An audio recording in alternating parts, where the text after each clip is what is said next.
Alright guys, welcome to Life Elite Fitness Day 9.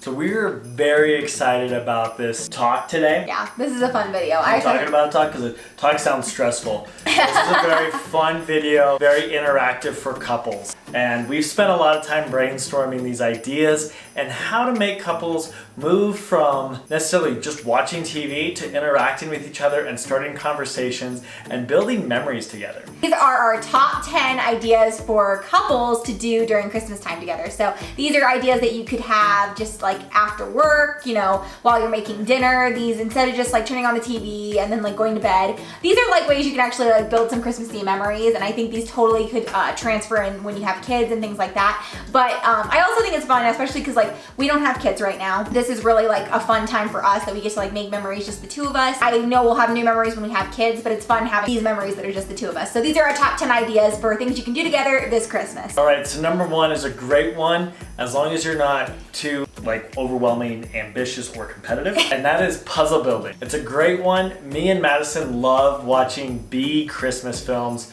primarily found on Netflix, let's be honest. We love the Christmas Prince. Christmas it's so bad. Princess. Yeah, the Baker one. Oh my gosh. There's Baker ones. The Night Nailed Before it. Christmas. Night Before, yeah. The Night Before Christmas. So anyhow, there's a great B-level films out there, and we're all about it, and we love building puzzles during the film. And it's just a great time to like bond and work on something that's fun and interactive, all about it. Yeah, it's fun to do on like a cold night too, when it's a little too cold to go out or do anything, or maybe nothing's happening that night or a work night, but it's something you can do and it's still kind of Christmassy and fun, but better than just like crashing in front of the TV. So, and it's also good for your brain. Puzzles are good for your brain. So number 2, this one's a little bit more interactive. You may not be wanting your B film rolling in the background, but playing some Christmas music in the background is fantastic during board games or card games. My family, so when my mom was pregnant, she told me that my dad and her used to play Rummy, which is a card game. They would play Rummy like up to, you basically like keep points. They would play it up into the thousands because they would just like each like night add points and keep scores. So whoever ends up with the most points at the end would win. And it was super, super fun. And like, I think that's such a great idea. So I really love card games and board games and things like that. And so it's fun just to do, and like you could definitely do it when you have like friends over as well. But it's fun just like break out some cards and play games, and you can talk during it or watch a movie during it, and it's just a lot of fun. Okay, number 3 is a couples bake-off. So we are big fans of the British Baking Show, and we just think this would be a really, really fun idea. It's something like we want to try this year, is pick some obscure recipe. It doesn't have to be too over the top, but pick some obscure recipe and both of you try to create this recipe together. You can either do it like one recipe and you both work on it, or you could do 2 separate and work on it. I just think it'd be a lot of fun. You can also do a simpler version of this, just like cookie decorating or a Christmas cake decorating or something like that, cupcakes. You could do it a lot more simple than doing some like crazy obscure queen's cake or something like that, but it would still be a ton of fun, very Christmassy. You can make this for any level. So me and Madison, we are like all about the Christmas decorating. So Christmas cookies, easy to bake, bring them out, ice them, decorate them, you got your battle, right? If you're less ambitious, that's okay. They make little brownies that are pre-made that you can ice, and there's no baking involved, and it's okay. Yeah. If you're more advanced, go for the queen's cake. Go for the queen's cake. So anyways, great idea. I love it. Being a more competitive, in a more competitive relationship, let's be real, and ambitious people, all about it. Let's get it going. Yeah, it just seems like a really great idea. Another one you could do is a gingerbread house. So if you bought 2 gingerbread houses and you have like a battle of like who can make the best gingerbread house, I think that would be really fun as well. That'd be fun. All right, so number 4 is one of my favorite traditions, and we've done this like as long as I can remember, and it is going and making hot cocoa and then going and looking at Christmas lights. So you've got a lot of options here. You can just go walk around your neighborhood. You can like research, and most news stations will tell you like what the best neighborhoods for Christmas lights are, because there's always like competitions and things like that. So there are so many great light displays. A lot of churches have like light displays and things that they'll do like a whole like extravaganza of lights. So you can go and like to just that and drive through, get some cocoa. So much fun, so Christmassy, playing Christmas music in the background. It's just like such a great way to make some memories. And again, that's a great one to do with kids too. If you have kids, like that's a great, like easy, especially if you have like little ones, really magical, but also very low, like not expensive, very low like commitment. You can be in your PJs. It's just the most fun and so Christmassy. This is one that, so both of our families have a tradition of this, and I remember as a kid, I have a very large family here in Colorado, and we would either take an RV, because that's us. We'd all pile in it and go look at Christmas lights together. One year we rented out a 15-passenger van and went and looked at Christmas lights together. Oh, that's right. I forgot about that. Yeah. So there's so many fun ways. If you have a large family, more the merrier is what I say. But it's always fun just to hop in the vehicle, have your warm cocoa or whatever you like to drink that's non-alcoholic, and drive around and look at Christmas lights. Nothing else brings out the Christmas spirit. Me and Madison came up with this idea, and we're implementing it this year because it really sparks creativity. And this goes back to the competitiveness we talked about. Yeah, so I came up with the gift battle. I should say we came up with the gift battle. What the gift battle is you select certain family members on both sides of the family, and you have to go through and choose the best gift for that family member. So it's fantastic. It gets you to really get into the family member's personality, how they register gifts, what to think about what they're into and what they like to receive as gifts. It explores a new dimension of family bonding for sure. So you've got a couple of ways that you can do this battle. So you can either split it up, and so he gets certain parts of the family, you get the other parts of the family. You could, pick certain people and get them 2 gifts.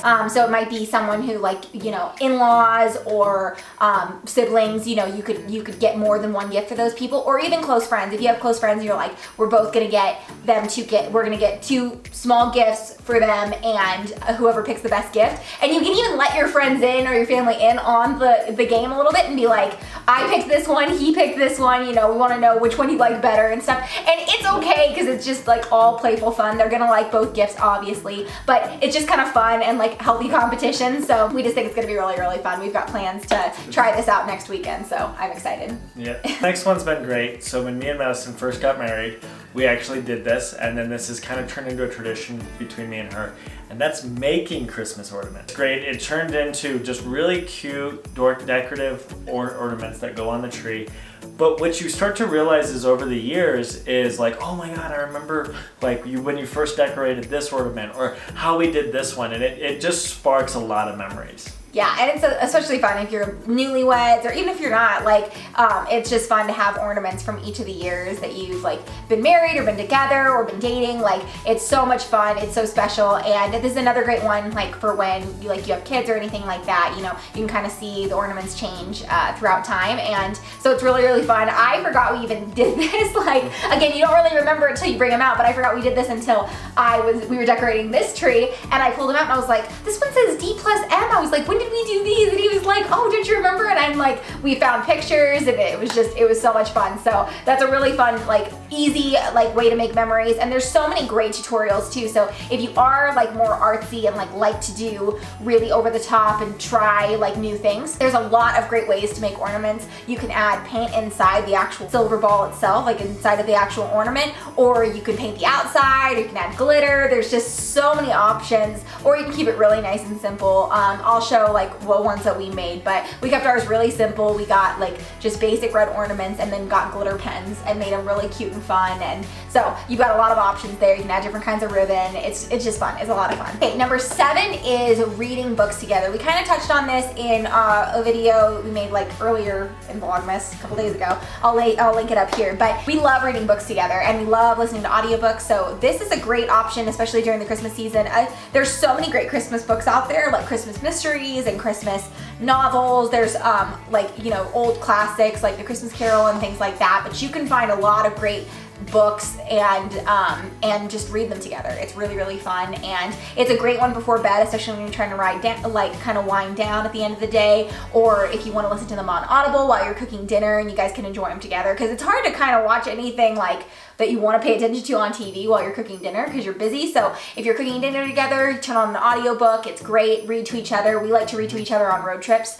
So we'll bring a book and we'll swap back and forth. Whoever's not driving will read. And it's really, really fun. We'll typically like have great conversation about whatever book we're reading. So we really like, again, we've talked about this before, we really like nonfiction, but we've read a lot of fiction that we really enjoy as well. Not to mention like mystery novels are always really good because they really keep your attention. So whatever you're into, there's always great Christmas novels. Whatever you're into, read it together. It's really fun. Number 8 is make a photo collage together. So we always think that like photos and like framed photos are a great option for gifts for people. But we've actually made a couple photo collages together like since we've been dating. And it's really, really fun. I'll show a clip of one that we have.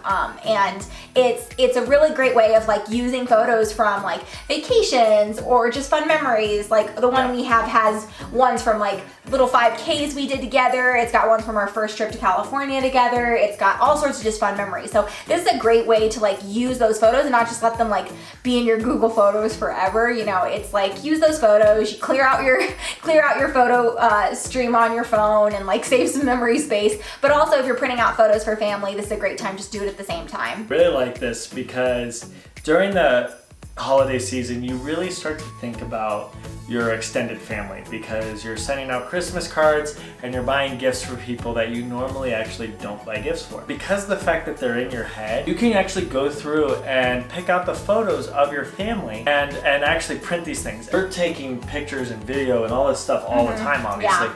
But at the same time, there's meaningful moments that you can really pick out. But yeah, they're like meaningful to you, and then you put them out there. There's a lot of great emotions that come with that, and I think this is just a really good time to embrace that. And then why not put a little creativity and make a little bit of collage, and they're great gifts. Especially parents, grandparents, they love this stuff. They'll eat it up. So just go through your photos, see what you got, and just relive those moments.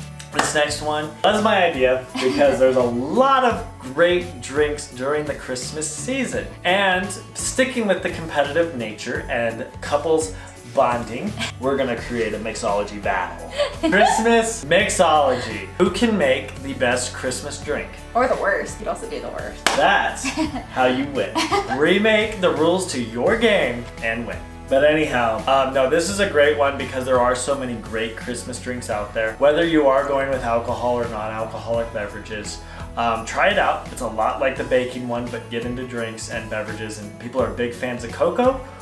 Whether you're making a little bit of a spiked cocoa or not spiked, do it up. Yeah, this one's fun too because again, you can definitely do it without alcohol. Like, you know, it's absolutely fine. You can make a lot of really fun drinks. We have actually a drink recipe coming up next week that's really great, made with kombucha, and it's so festive. Like, I'm serving this at a Christmas party we're having this weekend, so it's so much fun. So you definitely don't need to use alcohol, but at the same time, it's sometimes fun, especially if you're having an adult party where you want to have alcohol served. It's really fun to make some festive drinks, and so you've got so many options here. You know, it's like you can use something like peppermint schnapps, or you can use Kahlua, or you can use kombucha, or, you know, cran apple juice. You can make all sorts of really fun things using stuff you don't typically buy. And or just add a little bit of peppermint and maybe coconut shavings to your cocoa. Yeah, exactly. Make something totally festive, you know, and it's just kind of a fun thing to do at, like, you know, just on a whim, come up with new recipes. And who knows, you'll end up making a recipe that you actually love, and you can like record it and make sure that you have it for next year. It might turn out to be like a tradition. So you never know. Last one is a great one. At-home yoga. This is something that Madison and I actually do enjoy together. It gives us a chance to relax. It's not necessarily holiday oriented. At the same time, you can mix up a little downward dog and turn it into a downward reindeer. There you go. Nobody cares. Doing at-home yoga is a game changer, especially if you add it into your morning or night routine. Yeah, and what I love about this too is it's really a great way, like stretching is so important, and like muscle recovery is really important. So this is a great way just to like reconnect and bond at the end of the day and really unwind so that you're ready to have a great night's sleep or start off your day really well. We really enjoy it. So there's so many great YouTubers who make really great yoga instruction videos. So definitely try it out. They're excellent. All right, guys. So thank you for joining us today. I hope you enjoy the 10 ideas for Christmas couples bonding. Also family bonding. I want to limit to couples because family can really get involved. I know our four-legged animals really enjoy all our festivities over here. Put in some comments about what you think of our games, maybe what some games that you guys do that are traditions. And don't forget to give this video a thumbs up if you enjoyed it. And again, let us know your traditions and like the activities you guys like to do during the holidays in the comments. We'd love to know, get the conversation going down there. And don't forget to give this video a thumbs up and subscribe and hit the notification bell because we have 25 days of Christmas videos. If you haven't seen the first 8, first week, I'll link them up first week here. down. We got date night coming up. Day night, not date night. But every night's a date night. Especially with you. If you want to see the rest of our videos up here, go check them out. And don't forget to click the notification bell because we have 15 more coming to you until Christmas Day. We have a lot of great stuff coming after in the new year. So definitely subscribe. We'd love to have you be part of Life Elite community. And we will see you tomorrow for Life Elite Christmas Day 10. I can't believe it's day 10 already. It's going too quick. Christmas is coming. It's going too quick. Santa's gonna be here. It's going too quick. Fantastic. Especially who wins that gift battle. I know, I'm excited for gift battle. We'll definitely vlog that. That sounds like fun.